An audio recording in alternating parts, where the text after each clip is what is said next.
ಕೋಗಿಲು ಸಂತ್ರಸ್ತರಿಗೆ ಸಿಹಿ ಸುದ್ದಿಯನ್ನ ನೀಡುತ್ತಾ ಸರ್ಕಾರ ಇಂದು ಸಂಜೆ ಸಿಎಂ ಸಿದ್ದರಾಮಯ್ಯ ನೇತೃತ್ವದಲ್ಲಿ ಸಭೆ ಇದೆ. ಸಂಜೆ 5 ಗಂಟೆಗೆ ಗೃಹ ಕಚೇರಿ ಕೃಷ್ಣಾದಲ್ಲಿ ಒಂದು ಮಹತ್ವವಾದಂತಹ ಮೀಟಿಂಗ್ ಅನ್ನ ಮುಖ್ಯಮಂತ್ರಿಗಳು ಕರೆದಿದ್ದಾರೆ. ಅವರ ನೇತೃತ್ವದಲ್ಲಿ ನಡೆಯುತ್ತೆ. ಸಿಹಿ ಸುದ್ದಿ ಅಂತಂದ್ರೆ ಅವರಿಗೆ ಹೊಸ ಮನೆಗಳನ್ನ ಅಲಾಟ್ ಮಾಡುತ್ತಾ ಹಾಗಾದ್ರೆ ಸರ್ಕಾರ. ಅವರು ಸ್ಥಳೀಯರು ಅಥವಾ ಬೇರೆ ರಾಜ್ಯಗಳಿಂದ ಬಂದು ಇಲ್ಲಿ ತಾತ್ಕಾಲಿಕವಾಗಿ ಉಳಿದುಕೊಂಡಂಥವರು ಅಥವಾ ಪರ್ಮನೆಂಟ್ ಇಲ್ಲೇ ಇರಕ್ಕೆ ಬಂದಂಥವರು ಎಲ್ಲವನ್ನೂ ಕೂಡ ಕೂಲಂಕುಷವಾಗಿ ಪರಿಶೀಲನೆ ಮಾಡಬೇಕಾಗುತ್ತೆ. ಸಂಜೆ 5 ಗಂಟೆಗೆ ಗೃಹ ಕಚೇರಿ ಕೃಷ್ಣಾದಲ್ಲಿ ಸಭೆ ಇದೆ.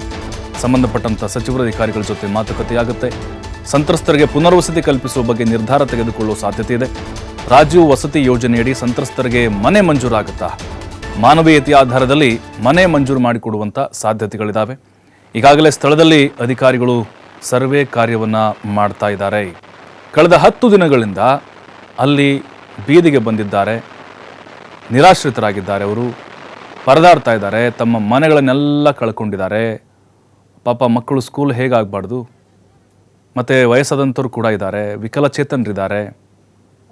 ಈ ಚಳಿಲಿ ಬಿಸಿಲಲ್ಲಿ ಹೇಗೆ ಬದುಕನ್ನು ಕಟ್ಕೊಳ್ಬೇಕು ಅವರು? ಅಲ್ಲಿ 10 ದಿನ ಆಯಿತು ಅಲ್ಲಿ ಲೇಔಟ್ ನಿವಾಸಿಗಳು ಬೀದಿಗೆ ಬಿದ್ದು. ಕಳೆದ ಶನಿವಾರ ಒತ್ತುವರಿ ತೆರವು ಮಾಡಿತ್ತು ರಾಜ್ಯ ಸರ್ಕಾರ. ಒತ್ತುವರಿ ತೆರವಿನಿಂದ 200 ಕುಟುಂಬಗಳು ಈಗ ಬೀದಿ ಪಾಲಾಗಿದ್ದಾವೆ. ಅಲ್ಲೇ ಮಲಗೋದು, ಅಲ್ಲೇ ಎಲ್ಲ ಮಾಡೋದು ಮಾಡ್ತಾ ಇದ್ದಾರೆ. ಪುಟ್ಟ ಮಕ್ಕಳ ಜೊತೆಗೆ ಟಾರ್ಪಲ್ ಹಾಕೊಂಡು ಜೀವನ ಮಾಡ್ತಾ ಇದ್ದಾರೆ. ಮನೆ ಅಥವಾ ಸೈಟ್ ನೀಡುವವರೆಗೂ ನಾವು ಹೋಗೋದಿಲ್ಲ ಅಂತ ಪಟ್ಟು ಹಿಡಿದಿದ್ದಾರೆ. ನಿರಾಶ್ರಿತರ ಕೇಂದ್ರಕ್ಕೂ ಹೋಗದೆ ಸ್ಥಳದಲ್ಲೇ ಜನರು ಠಿಕಾಣಿ ಹೂಡಿದ್ದಾರೆ.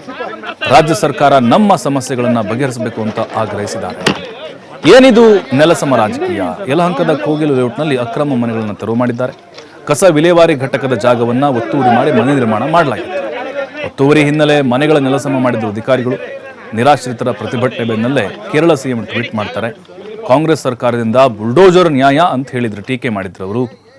ಆ ಬಳಿಕ ಸ್ಥಳಕ್ಕೆ ಭೇಟಿ ಕೊಟ್ಟಿದ್ರು ಕೇರಳ ಸಂಸದನ ನಿಯೋಗ. ಈ ಬಗ್ಗೆ ಎಐಸಿಸಿ ಪ್ರಧಾನ ಕಾರ್ಯದರ್ಶಿ ವೇಣುಗೋಪಾಲ್ ಕೂಡ ಟ್ವೀಟ್ ಮಾಡ್ತಾರೆ. ಇಂಥ ವಿಚಾರದಲ್ಲಿ ಎಚ್ಚರಿಕೆ, ಸಹಾನುಭೂತಿಯಿಂದ, ಸೂಕ್ಷ್ಮತೆಯಿಂದ ಕ್ರಮ ಕೈಗೊಳ್ಳಬೇಕು. ಈ ಬಗ್ಗೆ ಸಿಎಂ ಜೊತೆ ಚರ್ಚೆ ಮಾಡಿದ್ದೇನೆ ಅಂತ ವೇಣುಗೋಪಾಲ್ ಹೇಳಿದರು.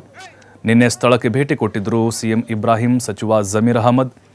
ಈ ಬೆನ್ನಲ್ಲೇ ಮಹತ್ವದ ಸಭೆ ಕರೆದಿದ್ದಾರೆ ಮುಖ್ಯಮಂತ್ರಿ ಸಿದ್ದರಾಮಯ್ಯ.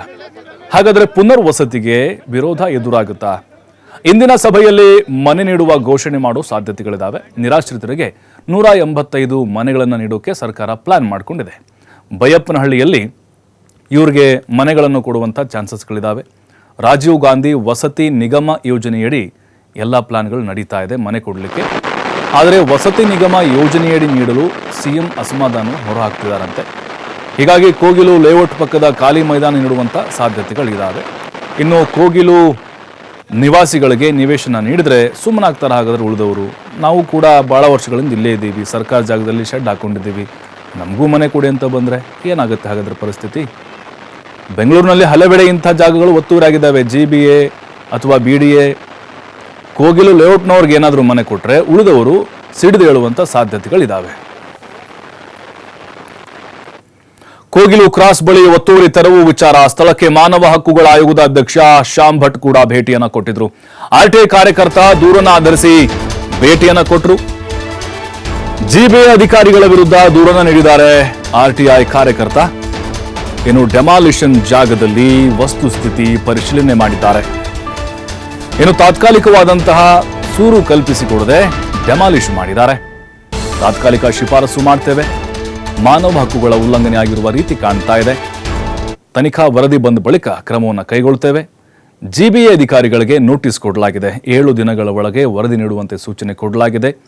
ನಿರಾಶ್ರಿತರ ಕೇಂದ್ರ ಇದ್ರೂ ದೂರದ ಸ್ಥಳದಲ್ಲಿ ಮಾಡಲಾಗಿದೆ. ಮೂಲಭೂತ ಸೌಕರ್ಯ ಒದಗಿಸುವ ಬಗ್ಗೆ ಸೂಚನೆ ಕೊಡ್ತೇವೆ.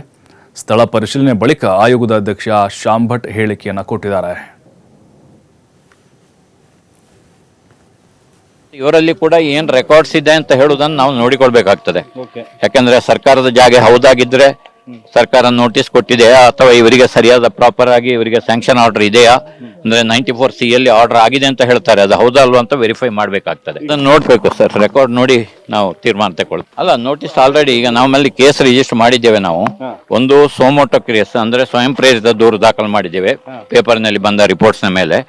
ಇನ್ನೊಂದು ದೂರುದಾರರು ಕೊಟ್ಟ ದೂರುಗಳ ಮೇಲೆ ಕೂಡ ಮಾಡಿದ್ದಾರೆ. ದೂರುದಾರರು ಇಲ್ಲಿ ಇದ್ದಾರೆ, ನರಸಿಂಹಮೂರ್ತಿ ಅವರು ಮತ್ತು ಈ ಮೇಡಮ್ ಸುಧಾ ಕಟ್ವಾ ಅವರು ಇವರು ಬಂದು ದೂರು ಸಲ್ಲಿಸಿದ್ರು. ಈ ದೂರಿನ ಆಧಾರದ ಮೇಲೆ ಮತ್ತು ನಮ್ಮಲ್ಲಿ ರಿಜಿಸ್ಟರ್ ಆದ ಸೋಮೋಟೋ ಕೇಸ್ನ ಮೇಲೆ ನಾವು ಇಲ್ಲಿಗೆ ವಿಸಿಟಿಗೆ ಬಂದಿದ್ದೇವೆ. ವಿಸಿಟಿಗೆ ಬರುವ ಮೊದಲು ನಾವು ಗ್ರೇಟರ್ ಬ್ಯಾಂಗ್ಳೂರ್ ಅಥಾರಿಟಿ ಅವರಿಗೆ ಪ್ಲಸ್ ಜಿಲ್ಲಾಧಿಕಾರಿಗಳಿಗೆ ಅವರಿಗೂ ನೋಟಿಸ್ ಕೊಟ್ಟಿದ್ದೇವೆ.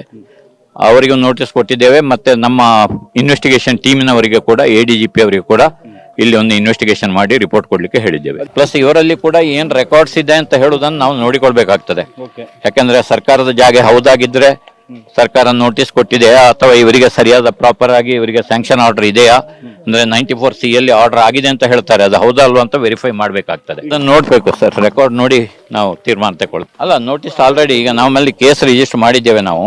ಒಂದು ಸೋಮೋಟೋ ಕೇಸ್ ಅಂದ್ರೆ ಸ್ವಯಂ ಪ್ರೇರಿತ ದೂರು ದಾಖಲು ಮಾಡಿದ್ದೇವೆ ಪೇಪರ್ ನಲ್ಲಿ ಬಂದ ರಿಪೋರ್ಟ್ಸ್ ನ ಮೇಲೆ. ಇನ್ನೊಂದು ದೂರುದಾರರು ಕೊಟ್ಟ ದೂರುಗಳ ಮೇಲೆ ಕೂಡ ಮಾಡಿದ್ದಾರೆ. ದೂರುದಾರರು ಇಲ್ಲಿ ಇದ್ದಾರೆ.